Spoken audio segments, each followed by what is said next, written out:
ሰላም ጤና ይስጥልን እንዴት ቆይታችኋል እያልኩኝ ወደ ሳቱ መረጃዎቻችን ተሻገርኩኝ። ወደ መረጃዎቻችን ስናመራ አዲሱ የኢራን መንፈሳዊ መሪ የሆኑት ሙጅታባ ኻሜኒ በተመለከተ የት እንዳሉና በምን ሁኔታ ላይ እንደሚገኙ ዘ ታይምስ ይዞት የወጣው መረጃ አለ። እኛም ወደ እናንተ የምናቀርብም ነው። ሌላኛው መረጃችን በአሜሪካ እስራኤልና በኢራን ጦርነት ውስጥም ዓለም በስጋት የሚጠብቋቸው ቀጣይ ሰዓታት ውስጥ ምን ይፈጠራል የሚለውን መረጃ ይዘናል። እንደምታውቁት የአሜሪካው ፕሬዝዳንት በትናንትናው ዕለት ኢራን ከነገ ጀምሮ ድልድይ ኃይል ማመንጫ አይኖራቸውም የድንጋይ ዘመን ሰዎች ይሆናሉ ብለዋል። ታዲያኛም በእነዚህ አስጨናቂ ሰዓታት ቀጠናው በምን ሁኔታ ላይ ነው ኢራንና አሜሪካ እስራኤል የሚለውን መረጃ ይዘናል የምናጋራችሁ ነው። ሌላኛው መረጃችን ሰሜን ኮሪያና ኢራን እንደሚታወቀው የረጅም ጊዜ የልብ ወዳጅ ናቸው። ለማስታወስ ያክልም ለኢራን ወግነው ለመዋጋት ምክንያት ሲፈልጉና የራሴ የሆነ አንድ ዜጋ ከሞተ ጦርነቱን እቀላቀላለሁ ማለታቸው የማይረሳ የቅርብ ጊዜ ትውስታችን ነው። በአሁኑ ሰዓት ግን መረጃዎች እንደሚያሳዩት ሰሜን ኮሪያ ለኢራን ጀርባዋን እንደሰጠቻት እየተነገረ ነው። ለምን የሚለውን ጉዳይ አስመልክቶ መረጃውን ይዘናል። ይህንንም ወደ እናንተ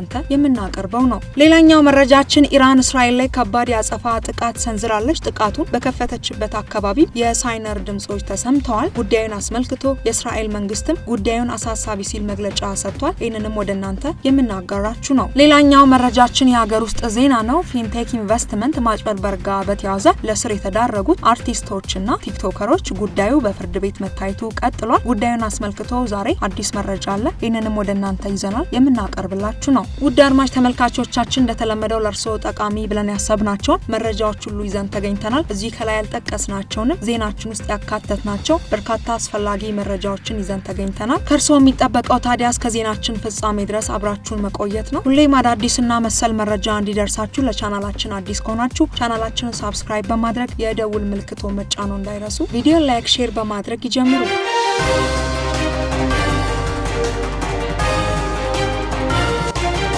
ወደ መረጃዎቻችን ስናመራ በአሜሪካ እስራኤልና በኢራን ጦርነት ውስጥም ዓለም በስጋት የሚጠብቋቸው ቀጣይ ሰዓታትን በተመለከተ መረጃዎች ይዘናል። ፕሬዚዳንት ትራምፕ በኢራን መሰረተ ልማቶች ላይ አውዳሚ ጥቃት እፈጽማለሁ በማለት ያስቀመጡት የጊዜ ገደብ ሊጠናቀቅ የሰዓታት ዕድሜ በቀረበት በአሁኑ ወቅትም ጥቃቶች መፈጸማቸው ተነግሯል። አሜሪካና እስራኤል በአንድ በኩል ስድስተኛ ሳምንቱን በያዘው ጥቃታቸውን የቀጠሉ ሲሆን ኢራንም በእስራኤልና በዙሪያዋ ባሉ ሀገራት ላይ የአጸፋ ምላሽም እየሰጠችም ነው። ፕሬዚዳንት ትራምፕ ኢራን የሆርሙዝ ወሽመጥን በመክፈት የተኩስ አቁም ስምምነት እንድትቀበል ያስቀመጡት የጊዜ ገደብ ካልተከበረ ኢራንን ወደ ድንጋይ ዘመን እመልሳታለሁ ያሉትን ወታደራዊ ጥቃት ለመፈጸም ሰዓታትም እየቆጠሩ ናቸው። ይህ ኢራንን የሲቪል ኃይል ማመንጫ ተቋማትንና ሌሎች መሰረተ ልማቶችን ኢላማ ያደርጋል የተባለው የትራምፕ ዛቻ ተግባራዊ የሚሆን ከሆነ የጦር ወንጀል ነው በማለት ተቃውሞች እየተሰሙ ነው። ይህ ሁሉ ጥቃትና የውድመት ዜና እየተሰማ ባለበት በመጨረሻው ሰዓት ላይ የዲፕሎማሲ ጥረቶች እየተካሄዱ ናቸው። በፓኪስታን መሪነት የሚደረገው ጥረት ወደ ወሳኝ ደረጃ እየደረሰ መሆኑን የሚያመለክቱ መረጃዎች እየወጡ ነው። ፓኪስታን ጦርነቱን ለማብቃት በአሸማጋይነት አዎንታዊና ውጤታማ ጥረት እያደረገች መሆኑን በኢስላማባድ የኢራን አምባሳደር ጠቅሰው በሂደቱ ወሳኝና ጥንቃቄ የሚጠይቅ ደረጃ ላይ የተደረሰ መሆኑን ተናግረዋል። ቀደም ሲል አሜሪካ በአስቸኳይ ከተኩስ አቁም እንዲደርስና ኢራን በሆርሙዝ ወሽመጥ ላይ ጣለችውን እቀባ ካነሳች በኋላ ቀጣይ የሰላም ሳምንት እንዲካሄድ ሀሳብ ብታቀርብም ኢራን ግን የራሷን የድርድር ሀሳብ በማቅረብ ውድቅ አድርጋው ነበር። ኢራን ሆርሙዝን ለመክፈት የተከፈተባት ጦርነት በዘላቂነት እንዲቆም የተጣሉባት ማዕቀቦች እንዲነሱና በጥቃቱ ለደረሰባት ውድመትም የመልሶ ግንባታ ሀሳብም አቅርባለች። ትራምፕ ያስቀመጡት የጊዜ ገደብ ከመጠናቀቁ በፊት ያሉት መጪዎች ሰዓታት ለኢራን ብቻ ሳይሆን ለመካከለኛው ምስራቅ ሀገራት ብሎም ለመላው ዓለም መረጋጋት ወሳኝ የሆኑ እርምጃዎች የሚተላለፉበት ሊሆኑም ይችላሉ።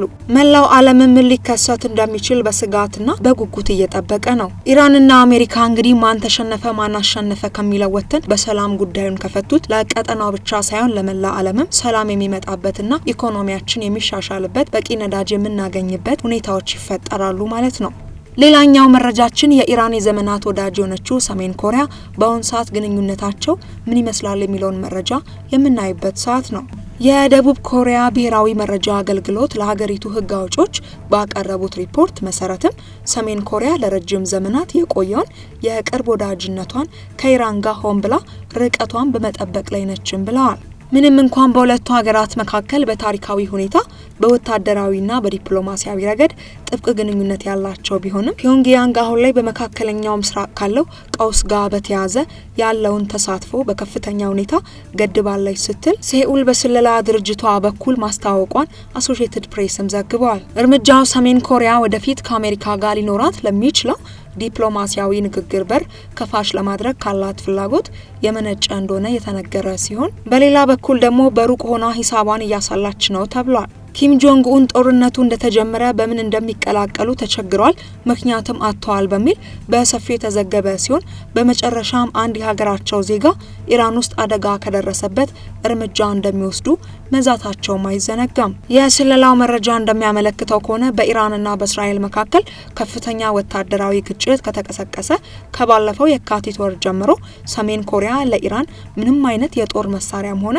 ወታደራዊ አቅርቦቶችን አላከችም ያለችው ተቀናቃኟ ደቡብ ኮሪያ ናት። በተለይም የኢራኑ ጠቅላይ መሪ አያቶላ አሊ ሀሚኒ በአየር ጥቃት በመገደላቸው ልጃቸው አዲስ መሪ ሆነው ሲመረጡ ፒዮንግያንግ ግን የተለመደውን እንኳን ደስ አላችሁም ሆነ የሀዘን መግለጫም ከመስጠትም ተቆጥበዋል። ይህም ሰሜን ኮሪያ በአካባቢው ካለው ጦርነት እጇን በማውጣት ዓለም አቀፋዊ ገጽታን ለማስተካከልና ከዋሽንግተን ጋር አዲስ ምዕራፍ ለመጀመር ስልታዊ ጥንቃቄ እያደረገች መሆኑ ያሳያልም ተብሏል። የሰሜን ኮሪያ የውጭ ጉዳይ ሚኒስቴር በመካከለኛው ምስራቅ ያለውን ሁኔታ አስመልክቶ የሰጣቸው መግለጫዎች እጅግ አነስተኛና የቀዘቀዙ መሆናቸው ተስተውሏል ያለው ዘገባው ሀገሪቱ በተለይም የአሜሪካን ፕሬዝዳንት ዶናልድ ትራምፕ በቀጥታ ከመንቀፍ እየተቆጠበች ሲሆን በሁለቱ ሀገራት መካከል የነበረውን ውጥረት ለማርገብ እንደ አንድ ምልክት የተወሰደ ነውም ተብሏል።